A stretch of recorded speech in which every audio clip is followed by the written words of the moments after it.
Good morning. This hearing will come to order.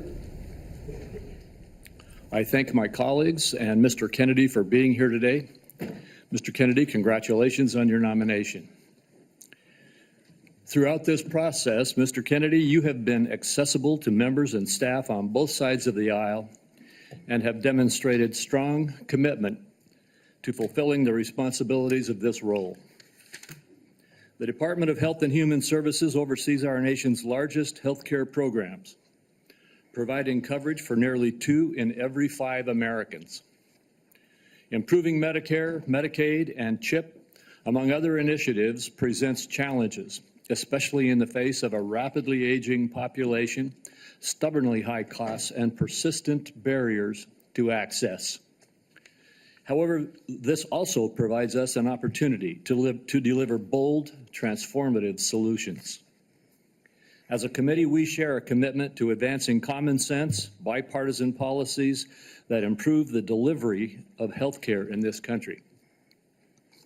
This committee has worked to realign incentives in the prescription drug supply chain, to enhance access in rural communities, to expand the availability of telehealth and improve the broken clinician payment structure. Across these and other issues, I look forward to working with the administration to continue pursuing meaningful reforms that serve the American people more effectively and more efficiently. Too often, patients encounter a healthcare system that is disjointed and is a dysfunctional maze. Complex and bureaucratic chutes and ladders have become the norm. Meanwhile, even as healthcare spending climbs, outcomes across a range of conditions continue to decline. Mr. Kennedy, if confirmed, you will have the opportunity to chart a new and better course for the federal approach to tackling both the drivers and the consequences of our ailing healthcare system. Your commitment to combating chronic conditions that drive healthcare costs will be critical to our success. Prioritizing disease prevention and addressing the factors that fuel conditions such as diabetes, cardiovascular disease, metabolic disease, Alzheimer's disease, COPD, and cancer will save lives, reduce costs, and build a healthier, stronger country. Private sector breakthroughs from groundbreaking cancer medications to curative gene therapies also offer hope. But misguided government initiatives and market volatility risk eroding American leadership in life-saving R&D. Your advocacy for healthcare transparency has the potential to empower consumers across the country, promoting competition to enhance quality while cutting excessive spending for patients and for taxpayers. Today's hearing will provide a forum to hear more about your vision, particularly for the federal programs under this committee's jurisdiction. Mr. Kennedy, you represent a voice for an inspiring coalition of Americans who are deeply committed to improving the health and well-being of our nation. Regardless of political party, everyone in this room shares a common recognition that our current system has fallen short, as well as a common desire to make our country healthier. I look forward to today's conversation as well as your testimony, Mr. Kennedy. And now I recognize Senator Wyden for his opening remarks. Thank you very much, Mr. Chairman. The question before the Finance Committee this morning is whether Robert F. Kennedy should be trusted with the health and well-being of the American people. Committee staff have examined thousands of pages of statements, books, and podcast transcripts in a review of his record. The receipts show that Mr. Kennedy has embraced conspiracy theories, quacks, charlatans, especially when it comes to the safety and efficacy of vaccines. He has made it his life's work to sow doubt and discourage parents from getting their kids life-saving vaccines. It has been lucrative for him and put him on the verge of immense power. This is the profile of someone who chases money and influence wherever they lead even if that may mean the tragic deaths of children and other vulnerable people. Now, Mr. Kennedy is fond of saying he's not making recommendations about whether parents should vaccinate their children. He's just asking questions and giving people choices. It's a slippery tactic to dodge any real responsibility for his words and actions. And it is, in my view, absurd coming from somebody who's trying to win confirmation for a job that is entirely about making recommendations. These recommendations are going to have life or death consequences for the American people. Mr. Kennedy, if you are confirmed, your recommendations determine which vaccines senior citizens get for free through Medicare. Your recommendation will determine which vaccines are given to millions of kids. Peddling these anti-vaccine conspiracy theories as our chief health officer is going to endanger the lives of kids and seniors across the nation. Just look at what happened when Mr. Kennedy inserted himself into an anti-vaccination crisis in the island nation of Samoa. He traveled there himself to push his views and pour fuel on the fire of a measles outbreak that began due to low vaccination rates. In the end, 83 Samoans died, mostly kids, from a disease that is easily preventable. Americans cannot afford to import this experiment to our great nation. On other healthcare matters, from abortion to universal healthcare, Mr. Kennedy has changed his views so often it is nearly impossible to know where he stands on so many of the basic issues that impact Americans' daily lives. In a gobsmacking statement of irresponsibility, in November 2023, Mr. Kennedy said that he wanted to pause infectious disease research for 8 years. Mr. Kennedy has indicated he's open to restricting access to the abortion medication mifepristone, which remains a primary target of the Republican crusade against reproductive freedom. I took this on back in 1990 when I chaired the first congressional hearing on the topic. The science was clear then. It's even clearer today. Mifepristone is safe. The only reason it's under question in 2025 is because people with a political agenda have been out lying about it. Women deserve to know if Mr. Kennedy will abuse his power as our country's chief health officer to essentially implement a national abortion ban by restricting access to the safe and legal medication. Meanwhile, as the Trump budget office threw the Medicaid program into chaos yesterday, Republicans in Congress are proposing deep cuts to the program that will rip away health care from millions of Americans who count on this vital lifeline. Cuts to Medicaid of this magnitude are going to jack up the cost of health insurance. It'll shutter nursing homes and rural hospitals, deprive seniors and Americans with disabilities of home-based care. That approach amounts to handing over our nation's health system to for-profit insurance companies who've made a fortune delaying and denying care. Mr. Kennedy has virtually no knowledge or experience in handling these issues. It leaves him unprepared to take on a crisis like the nation witnessed yesterday when the Trump budget office shut down the federal Medicaid payment portal. After a careful review of Robert F. Kennedy Jr.'s statements, actions, and views, materials that I have reviewed personally and closely, I've reached the conclusion that he should not be entrusted with the health and well-being of the American people. When he's taken every side of every issue, how can this committee and the American people believe he has anything to say? Let me close by saying I believe more strongly than ever, and I have specialized in healthcare during my time in public service, that we're at a turning point with regard to healthcare in America. there's one word to describe Americans' feelings towards the healthcare system, it's disillusioned. At every single turn, people feel like they're rolling a load of dice, loaded dice, when they try to get health care. Americans are justifiably angry, fed up, and tired of a system that puts profits over patients.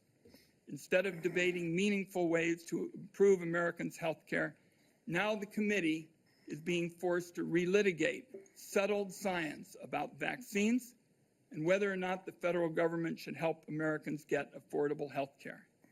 I know where Democrats on this Finance Committee stand when it comes to an agenda to lower costs and improve care. I must say, I cannot say the same about the nominee sitting in front of me. And let me acknowledge, finally, Mr. Chairman, Terry Mills from Portland, Oregon, who is here to represent Nurses for America, and I'd like to enter a statement from her organization into the record at this time. Thank you, Mr. Chairman. Without objection. Thank you, Ranking Member Wyden. Mr. Kennedy, in a few moments, you will be given the opportunity to make your opening statement and respond to these attacks and other questions that the members of this committee have. I would say that with regard to the attack on Medicaid that we just heard, that was a false attack. It's been proven false overnight. The Medicaid portal is operating efficiently today and was never intended to be shut down. Would gentleman yield, since he's mentioned my name? There was a significant amount of time yesterday where there was bedlam across the country over the status of the Medicaid portals. I hope it's being corrected, but there were problems all through the day. There certainly were attacks yesterday. The problem has been clarified and the Medicaid portal is fully operational as we speak. Mr. Kennedy, before I turn the time over to you to share your opening statement, I would like to give you a brief introduction. The son of Senator Robert F. Kennedy and nephew of President John F. Kennedy, Robert Kennedy Jr. has been an advocate for consumers since 1985. After graduating from Harvard University, Mr. Kennedy studied at the London School of Economics and received his law degree from the University of Virginia Law School and a master's degree in environmental law from Pace University. He has founded 2 advocacy groups and has spent the last 40 years working to restore and protect children's health. He was a former independent candidate in the 2024 presidential election, and President Trump nominated him this year to be in November of 2024 to be the HHS secretary. In announcing his nomination, President Trump stated, "Mr. Kennedy will restore these agencies to the traditions of gold standard scientific research and beacons of transparency and end the chronic disease epidemic and make America great and healthy again." Before you give your opening statement, Mr. Kennedy, I have 4 obligatory questions that we ask all nominees before this committee. First, is there anything that you are aware of in your background that might present a conflict of interest with the duties of the office to which you have been nominated? All right. No, Mr. Chairman. Thank you. Do you know of any reason, personal or otherwise, that would in any way prevent you from fully and honorably discharging the responsibilities of the office to which you have been nominated? No, I do not. Do you agree without reservation to respond to any reasonable summons to appear and testify before any duly constituted committee of Congress if you are confirmed? Yes, I do.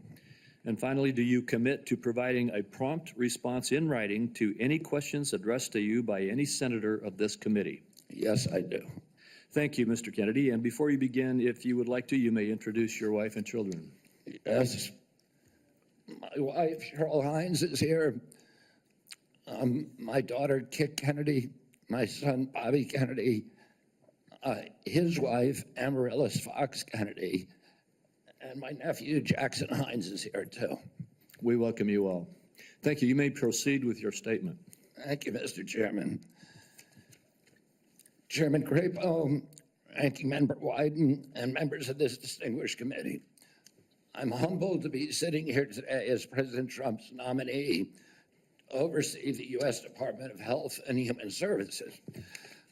I want to thank President Trump for entrusting me to deliver on his promise to make America healthy again.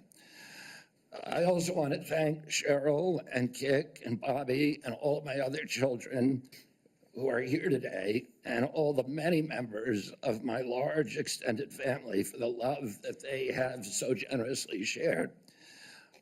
Ours has always been a family that has been involved in public service, and I look forward to continuing that tradition. My journey into the issue of health began with my career as an environmental attorney, working with hunters and fishermen and mothers in the small town in the Hudson Valley and along the Hudson River. I learned very early on that human health and environmental injuries are intertwined. The same chemicals that kill fish make people sick also. Today, Americans' overall health is in grievous condition. Over 70% of adults and a third of children are overweight or obese.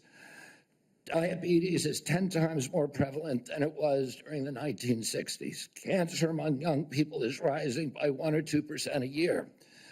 Autoimmune diseases, neurodevelopmental disorders, Alzheimer's, asthma, ADHD, depression, addiction, and a host of other physical and mental health conditions are all on the rise, some of them exponentially. The United States has worse health than any other developed nation, yet we spend more on healthcare, at least double, and in some cases triple, as other countries. Last year, we spent $4.8 trillion, not counting the indirect costs of missed work. That's almost a fifth of GDP. It's tantamount to a 20% tax on the entire economy. No wonder America has trouble competing with countries that pay a third of what we do for health and have better outcomes and a healthier workforce. But I don't want to make this too much about money. It's the human tragedy that moves us to care. President Trump has promised to restore America's global strength and to restore the American dream, but he understands we can't be a strong nation when our people are so sick. A healthy person has 1,000 dreams. A sick person has only one. Today, over half of our countrymen and women are chronically ill. When I met with President Trump last summer, I discovered that he is more than just concern for this tragic situation, but genuine care. President Trump is committed to restoring the American dream, and 77 million Americans delivered a mandate to him to do just that, due in part to the embrace and elevation of the Make America Healthy Again movement. This movement, led largely by Maha moms from every state, you can see many of them behind us today, and in the hallways and in the lobbies, is one of the most transcendent and powerful movements I've ever seen. I promised President Trump that if confirmed, I will do everything in my power to put the health of Americans back on track. And I've been greatly heartened to discover a deep level of care among members of this committee, too, both Democrats and Republicans. I came away from our conversations confident that we can put aside our divisions for the sake of a healthier America. For a long time, the nation has been locked in a divisive healthcare debate about who pays. Well, when healthcare costs reach 20%, there are no good options, only bad ones. Shifting the burden around between government and corporations and insurers and providers and families is like rearranging deck chairs on the Titanic. Our country will sink beneath a sea of desperation and debt if we don't change the course and ask why are healthcare costs so high in the first place. The obvious answer is chronic disease. The CDC says 90% of healthcare spending goes toward managing chronic disease, which hits lower income Americans the hardest. The president's pledge is not to make some Americans healthy again, but to make all of our people healthy again. There is no single culprit in chronic disease. Much as I have criticized certain industries and agencies, President Trump and I understand that most of their scientists and experts genuinely care about American health. Therefore, we will bring together all stakeholders in pursuit of this unifying goal. Before I conclude, I want to make sure the committee is clear about a few things. News reports have claimed that I'm anti-vaccine or anti-industry. I am neither. I am pro-safety. We'll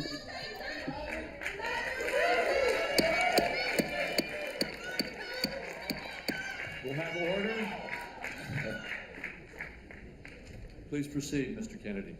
I am pro-safety. I worked for years to raise awareness about the mercury and toxic chemicals in fish, and nobody called me anti-fish. And I believe that that vaccines play a critical role in healthcare. All of my kids are vaccinated. I've written many books on vaccines. My first book in 2014, the first line of it is, I am not anti-vaccine, and the last line is, I am not anti-vaccine. Nor am I the enemy of food producers. American farms are the bedrock of our culture, of our politics, of our national security. I was a 4-H kid, and I spent my summer working on ranches. I went to work with our farmers. I want to work with our farmers and food producers to remove burdensome regulations and unleash American ingenuity. MAHA simply cannot succeed without a partnership, a full partnership of American farmers. In my advocacy, I've often disturbed the status quo by asking uncomfortable questions. Well, I'm not going to apologize for that. We have massive health problems in this country that we must face honestly. And the first thing I've done every morning for the past 20 years is to get on my knees and pray to God that he would put me in a position to end the chronic disease epidemic and to help America's children. That's why I'm so grateful to President Trump for the opportunity to sit before you today and seek your support and partnership in this endeavor. I will conclude with a promise. The members of this committee, to the president, and to all the tens of millions of parents across America, especially the moms, who have propelled this issue to center stage. Should I be so privileged as to be confirmed, we will make sure our tax dollars support healthy foods. We will scrutinize the chemical additives in our food supply. We will remove financial conflicts of interest from our agencies.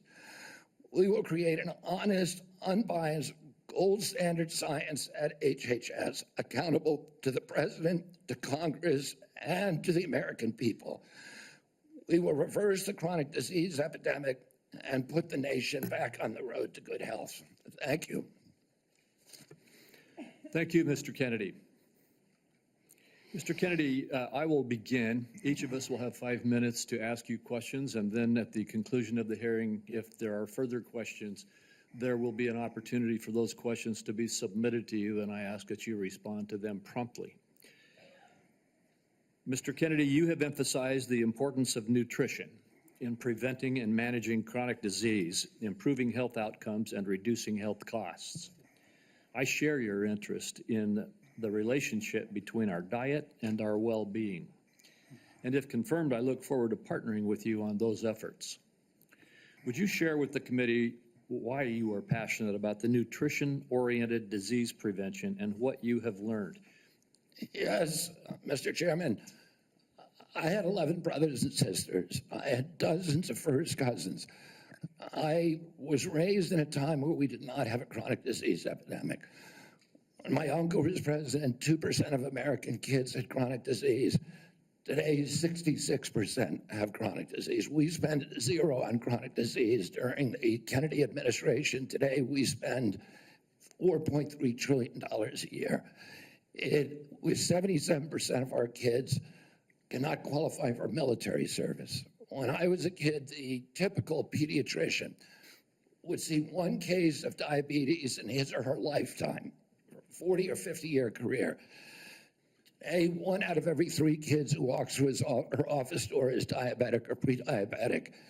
And the most recent data from NIH shows 38% of teens are diabetic or pre-diabetic. Autism rates have gone from 1 in 10,000 to 1 in 1,500, depending on what studies you look at. In my generation today, 70-year-old men, 1 in 34 in my kids' generation. We've seen this explosion of autoimmune disease, of allergic diseases.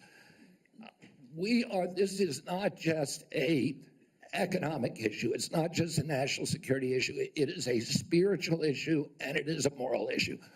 We cannot live up to our role as an exemplary nation, as a moral authority around the world, and we're writing off an entire generation of kids. Thank you very much. And if confirmed, how could we work together to integrate nutrition-based interventions into our healthcare programs like Medicaid and Medicare? Well, there are many ways that we can do that. The federal funding of the SNAP program, for example, and of school lunch programs could be a driver for helping kids. We shouldn't be giving 60% of the kids in school processed food that is making them sick. We shouldn't be spending 10% of the SNAP program on sugared drinks. So we have a direct ability to change things there. We also, in Medicaid and Medicare, we need to focus more on outcome-based medicine, on putting people in charge of their own health care, of making them accountable for their own health care so they understand the relationship between eating and getting sick.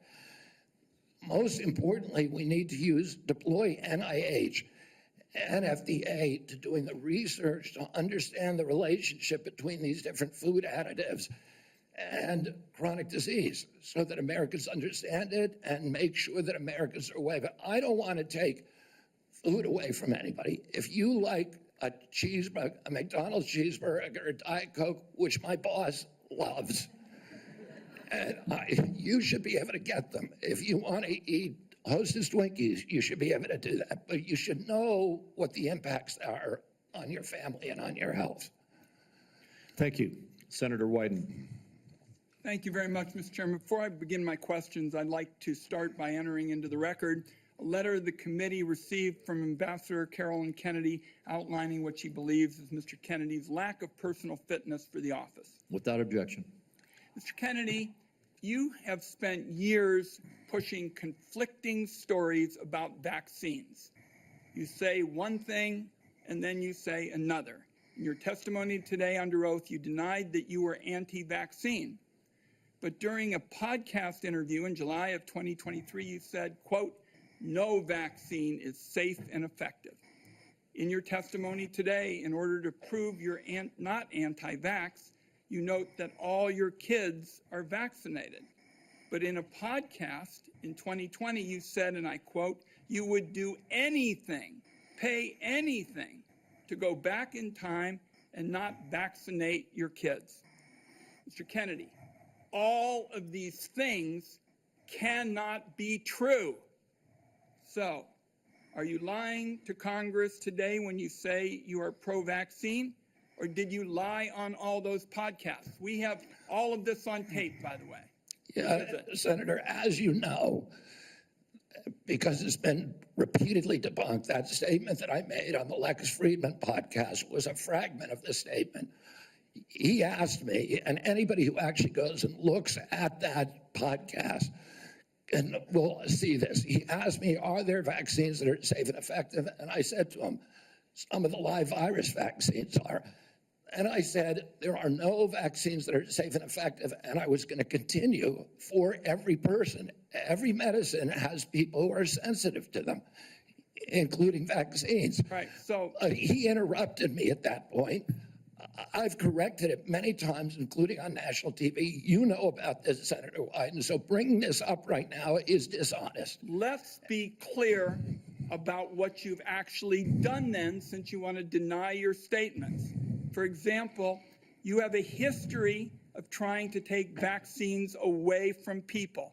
In May of 2021, you petitioned the Food and Drug Administration to not only block Americans from having access to the COVID vaccine, but to prevent any future access to the life-saving vaccine. Are you denying that? Your name is on the petition. We brought that petition after CDC recommended the COVID vaccine without any scientific basis for 6-year-old children. Most experts agree today, even the people who did it back then, that COVID vaccines are inappropriate for 6-year-old children who basically have a zero risk from COVID. That's why I brought that lawsuit. I don't want to. I want to emphasize Mr. Kennedy, the facts. I don't. The facts.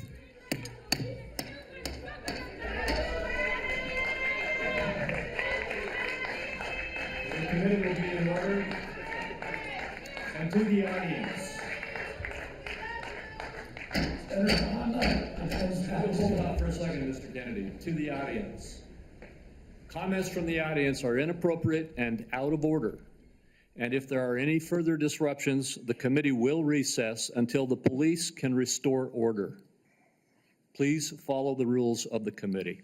Mr. Kennedy, you may proceed. I also want to point out that your recitation of what happened in Samoa is absolutely wrong, and you know it's wrong, and you know it's wrong. We'll get to that in a moment. Right now, we're talking about the petition that you filed to block Americans from having access to the vaccine and to prevent any future access to the vaccine. Those facts are on the record. My third question to you is, you made almost $5 million from book deals, mostly promoting junk science. In 2021, in a book called The Measles Book, you wrote that parents had been, quote, misled into believing that measles is a deadly disease and that measles vaccines are necessary, safe, and effective. The reality is measles are in fact deadly and highly contagious, something that you should have learned after your lies contributed to the deaths of 83 people, most of them children, in a measles outbreak in Samoa. So my question here is, Mr. Kennedy, is measles deadly, yes or no?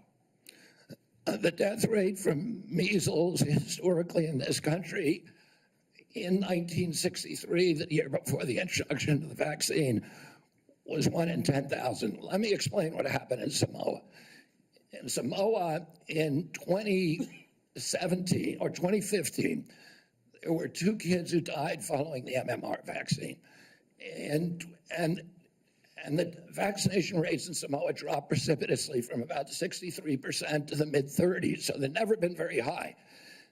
And in 2018, 2 more kids died following the MMR vaccine, and the government in Samoa banned the MMR vaccine. I arrived a year later when vaccination rates were already below any previous level. I went there, nothing to do with vaccines. I went there to introduce a medical informatics system that would digitalize records in Samoa and make health delivery much more efficient. I never gave any public statement about vaccines. You cannot find a single Samoan who will say, I didn't get a vaccine because of Bobby Kennedy. I went in June of 2019, the measles